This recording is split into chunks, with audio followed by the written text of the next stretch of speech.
Kerja hanya karena motivasi aja juga nggak bisa.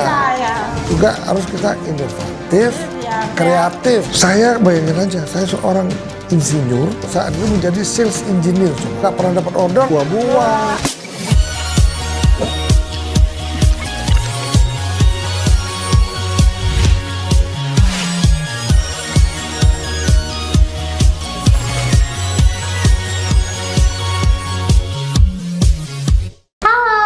YouTube channel Mr. Puisi.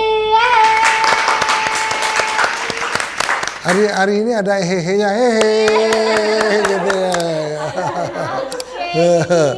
Kita akan berbincang-bincang kembali bersama Mr. Puisi. Jadi banyak hal dan banyak topik yang akan kita bahas ya Sri ya kali ini ya. Iya, benar. Oke, jadi kali ini kita akan berbincang-bincang santai. Jadi sebelum berbincang-bincang kita sapa dulu nih Mr. Puisinya. Halo Mr. Puisi, apa Halo. kabar?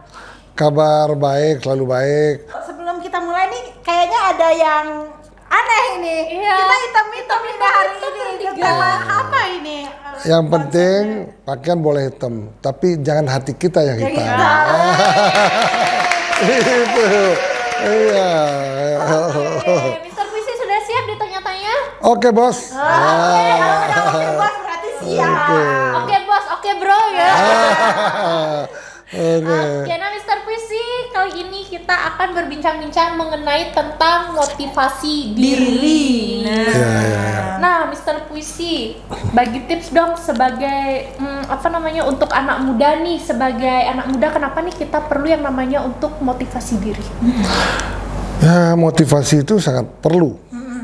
Tanpa motivasi kita akan tidak bisa melanjutkan ke depan, kita nggak bisa maju.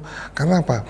Tanpa motivasi kita yakinlah tidak akan bisa berkreasi.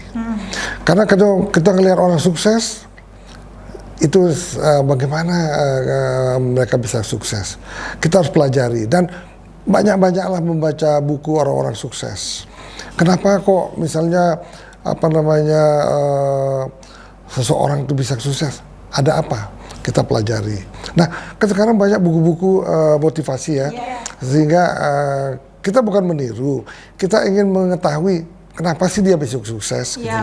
Nah, kalau kita tahu bagaimana cara membuat diri kita sukses, kita coba. Dan walaupun belum tentu sukses, tapi kita coba. Yakinlah kalau kita kerja keras, kita belajar yang banyak, nah kita meniru orang sukses, percayalah kita juga bisa sukses. Tepuk tangan dulu.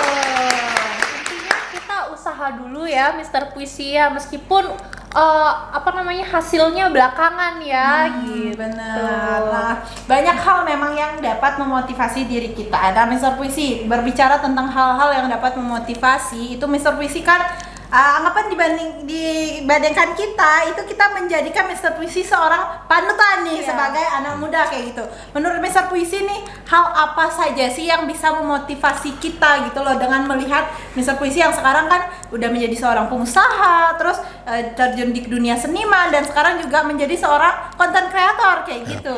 Ya, sebetulnya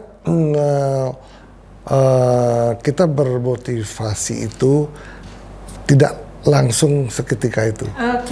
Dalam perjalanan hidup ini banyak lika-likunya, banyak bergaul. Kadang-kadang kita ketemu orang yang baik, ketemu orang yang buruk. Kemudian kita bekerja, ketemu orang bos yang sungguh hebat. Ada juga bos-bos yang egois. Ada bos yang bijaksana. Nah, itu kadang-kadang kita dalam bekerja, kita mendapat motivasi dari bos kita yang terhebat. Jangan mencari motivasi dengan bos kita yang tidak hebat. Kita harus belajar bagaimana pola hidup yang dilakukan oleh dia, kenapa dia bisa sukses. Nah, kita baru bekerja, baru lulus, bekerja, kan belum tahu, masih gelap. Apa kita bisa sukses apa tidak. Untuk itu kita belajar kepada orang-orang sukses. Dulu pengalaman gini, saya dulu baru lulus insinyur di Trisakti, kita bekerja sebagai sales engineer. Tetapi kalau kita punya bos, punya manajer yang hebat, itu sangat mungkin memotivasi kita. Ya. Nah kemudian apa namanya si bos ini kan memang kenapa dia jadi bos, karena dia hebat kan Iya, gitu. benar. Mereka punya sales engineer ada 5. Nah kalau kita tidak bisa mengikuti apa namanya arahan ataupun motivasi yang dia berikan kepada kita, yakinlah saya pasti gagal. Iya. Kemudian bos ini mempunyai standar yang sangat tinggi. Nah, kita dikumpulkan pagi-pagi. Saudara A, mampukah kamu menjual barang ini dengan per bulan sekian? Saudara B sekian, C sekian, D sekian target. Nah, dari sini apa namanya saya belajar dengan bos ini. Loh, Bapak kok memberikan saya budget penjualan sekian besar?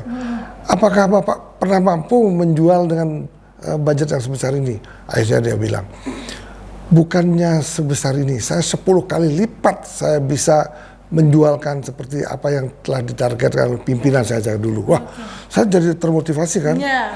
Akhirnya saya banyak belajar dari dia, bagaimana dia sukses. Dan kita dengan ngobrol-ngobrol aja udah banyak masukan diberikan dia. Iya, benar.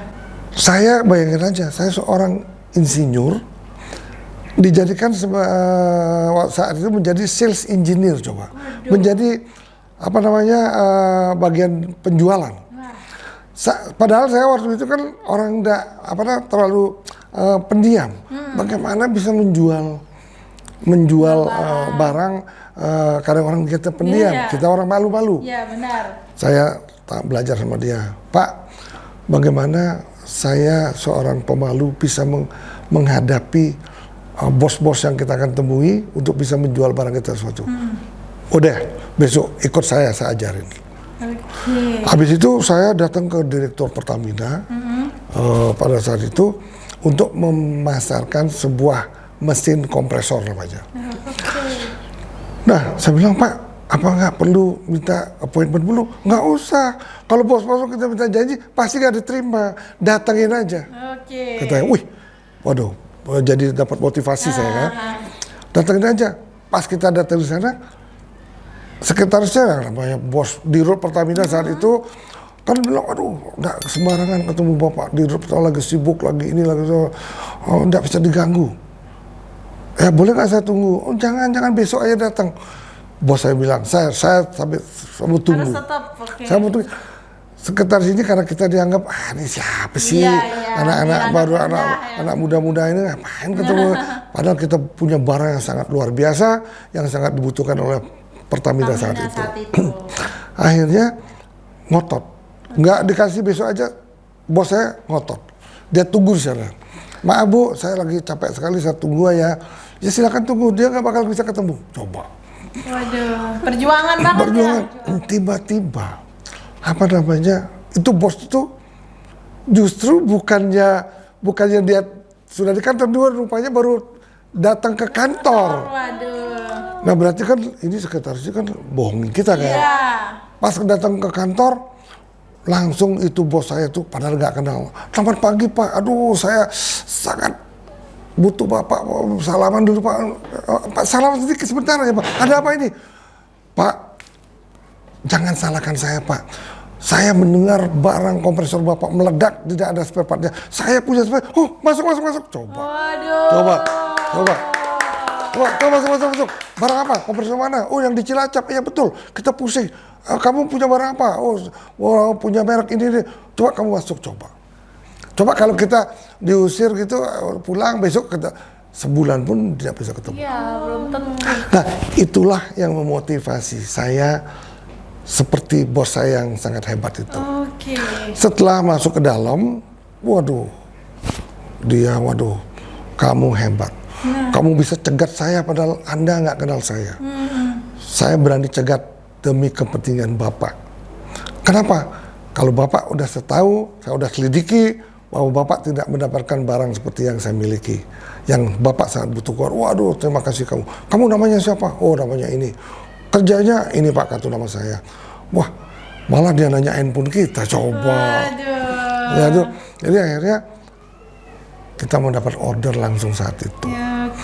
Nah, itulah pertama motivasi yang saya dapatkan dari bos saya. Oke.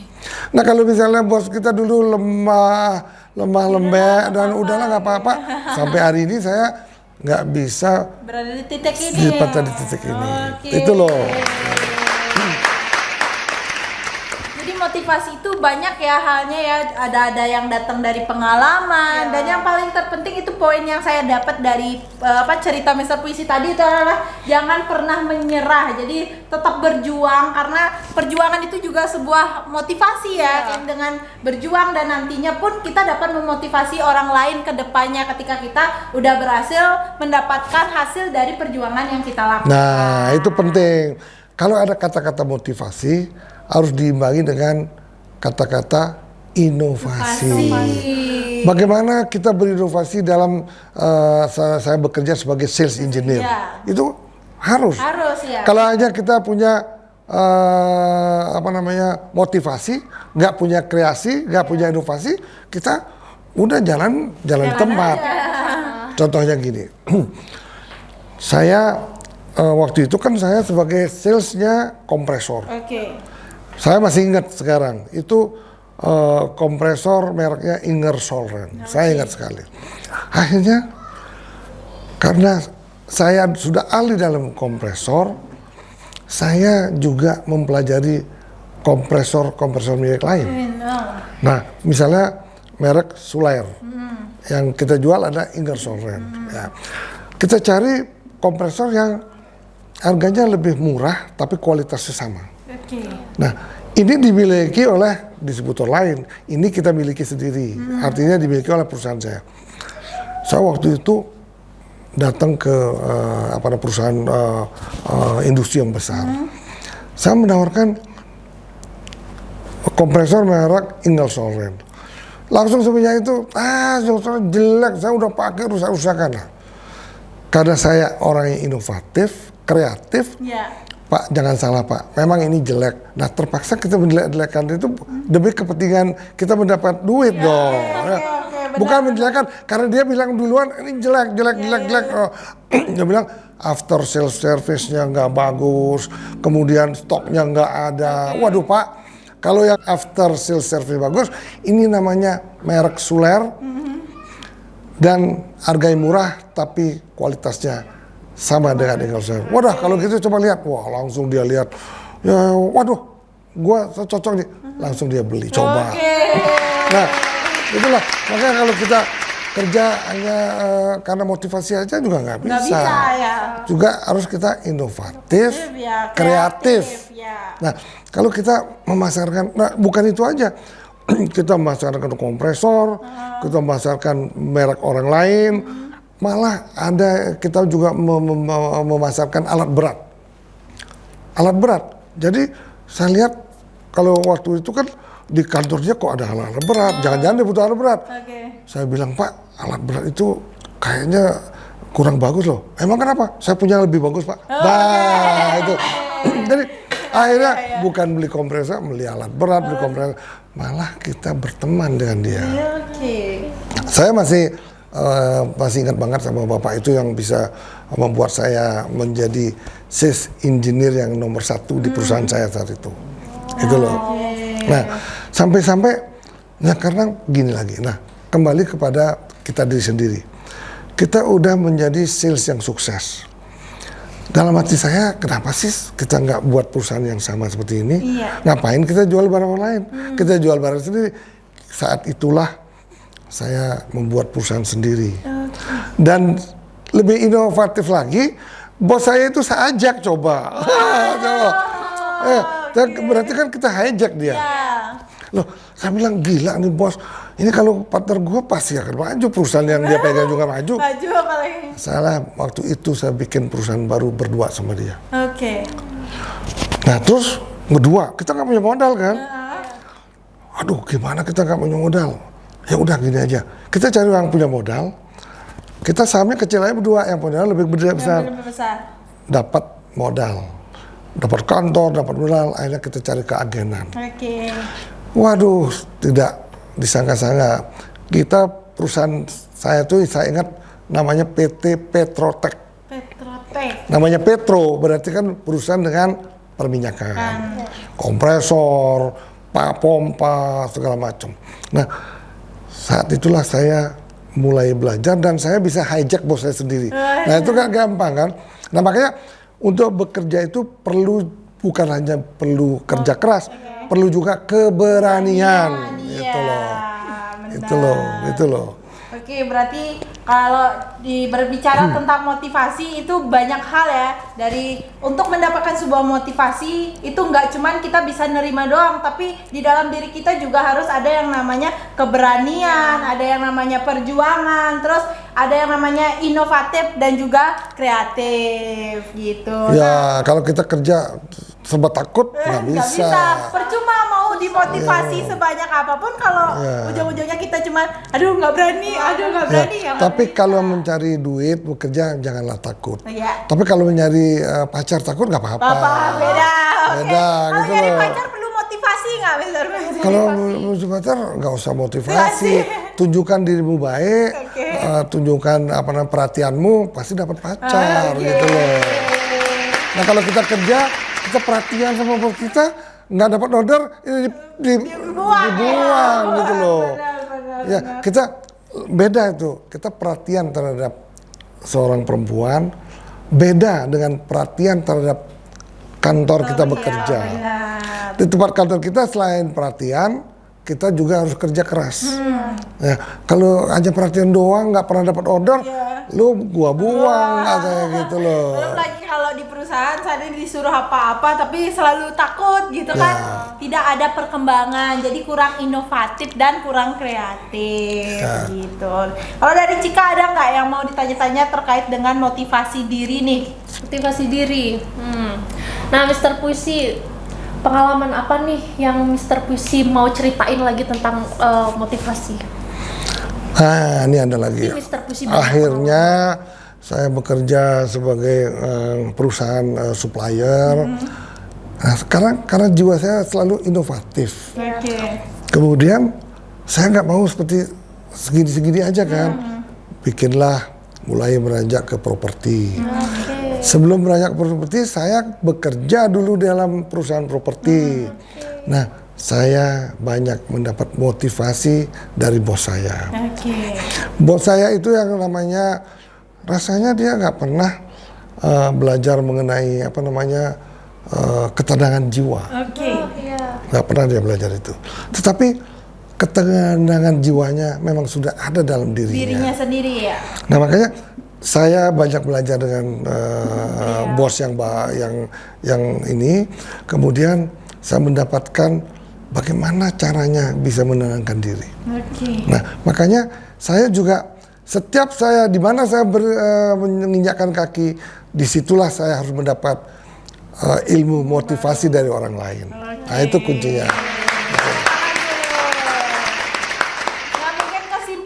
Dari motivasi ini ya balik lagi, kita sebagai anak muda itu motivasi itu sangat penting dalam diri kita. Kita harus banyak-banyak menggali informasi, terus banyak-banyak juga menggali informasi tentunya yang positif dan yang dapat berguna ke depannya. Jadi ketika kita mendapatkan suatu hal yang positif dan itu mendukung untuk kita sukses ke depannya, jadi berjuanglah gitu. Jadi gunakanlah motivasi itu sebaik-baiknya sehingga kalian nanti ke depannya bisa sukses gitu. Oke, dari sini ada yang mau ditanyakan lagi? Udah cukup. Udah, dari Mister Puisi. Ada yang mau dibahas lagi? Sudah cukup. Oke, sekian dulu, kita tutup dulu podcast kita kali ini. Kita sudah berbincang-bincang banyak sekali bersama Mister Puisi, sudah dikasih motivasi banyak sekali sama Mister Puisi. Jadi kembali lagi nanti di podcast berikutnya, jangan lupa like, comment, and subscribe YouTube channel Mister Puisi. Bye bye.